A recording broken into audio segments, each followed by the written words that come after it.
Alright, so we're getting the rest of the beds ready, and I've kind of laid out some more mulch here, so potentially I can put something here. Maybe our bucketed plants or something new.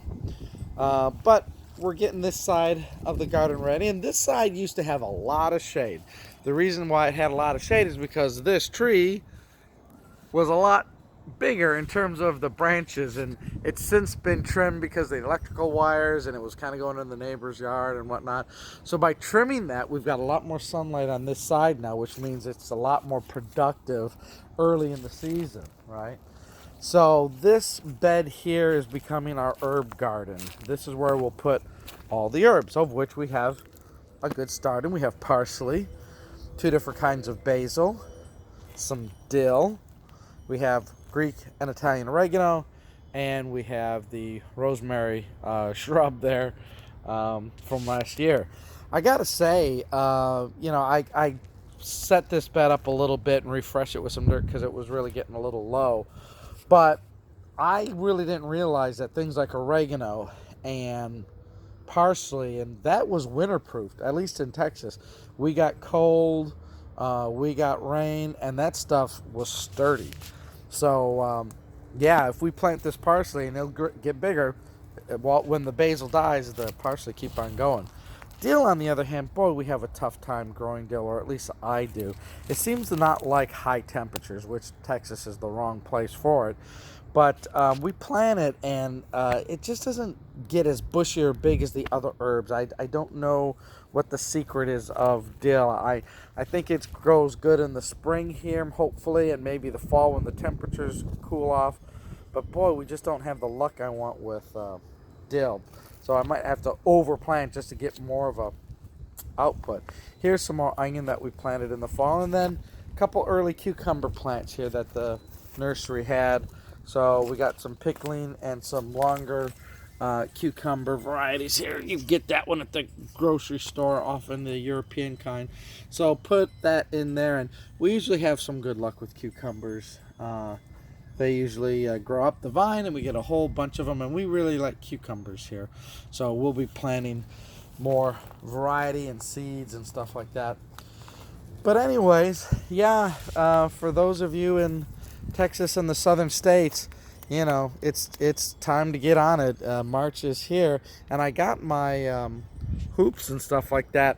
If I didn't have a regular job like most of everybody has out there, we could have put the plastic over it and had this stuff going probably January, February, early on. But you probably have the same issues that I have, is that you work 8 to 5, you may travel for work, and dedicating yourself to the time you need and getting that jump start, it's difficult. It's challenging managing all your time.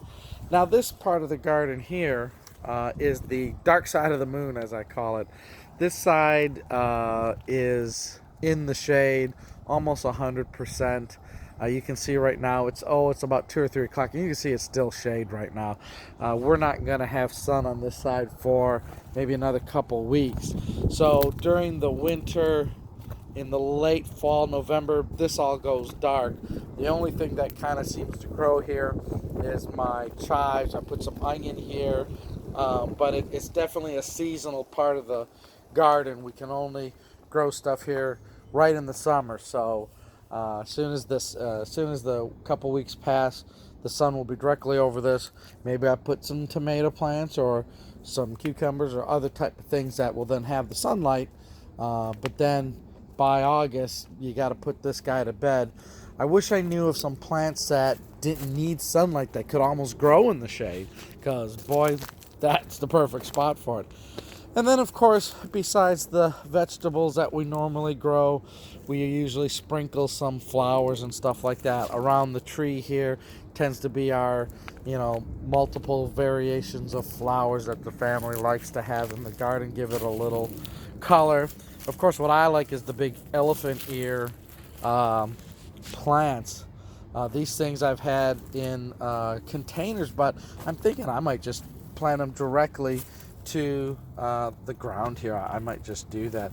But they always have grown so well in containers. So as soon as they start to sense some consistently warm weather, then I'll give them a little fertilizer and they'll take off too and come right back. A lot of people who, if you live up north, you got to put these in the garage or they'll die.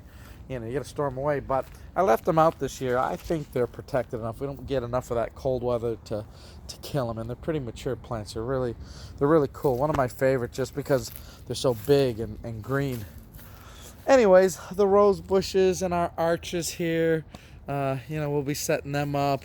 The watering, we'll be tweaking that. I can always, as we expand here, put in some additional irrigation hoses. But, trying to make things as easy as possible. Last year was really not hard on us, but it was really time consuming because all these raised beds have to be put together and the dirt and the preparation. I really want to get to a point where all I want to do is come out, get the plants, throw them in the ground, and let's eat, right? That's what everybody wants to do, and try to make it as automated as possible. And as I'm stepping back into the corner here, you can see that, the backyard, sure, you'd have to cut grass if that's all you wanted to do, and that's what most backyards are, but why not turn it into a bit of a food force and something that the whole family can get into and, with a little initial setup time, get it going. But yeah, afterwards you can come out here and, enjoy the garden more than, killing yourself in the garden, right?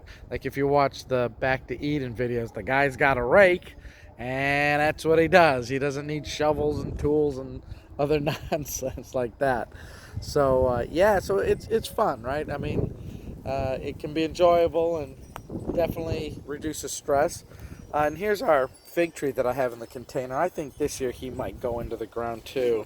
I've got fig trees at the other place too, and they're a couple years old, and boy, they're getting big, and they need to be trimmed back because they're getting big. But this guy's going to get big too. I can tell he's going to get established and want to start giving us some nice figs. So anyways, that's a couple videos here just to say where we are in March. As the weekend comes up, we take a drive to the nursery. We'll start to put seeds in preparation for the whole gardening of the season. So kind of a combination of seeds for the plants that the nurseries don't ever sell, as well as, put some stuff out here to get some quick successes.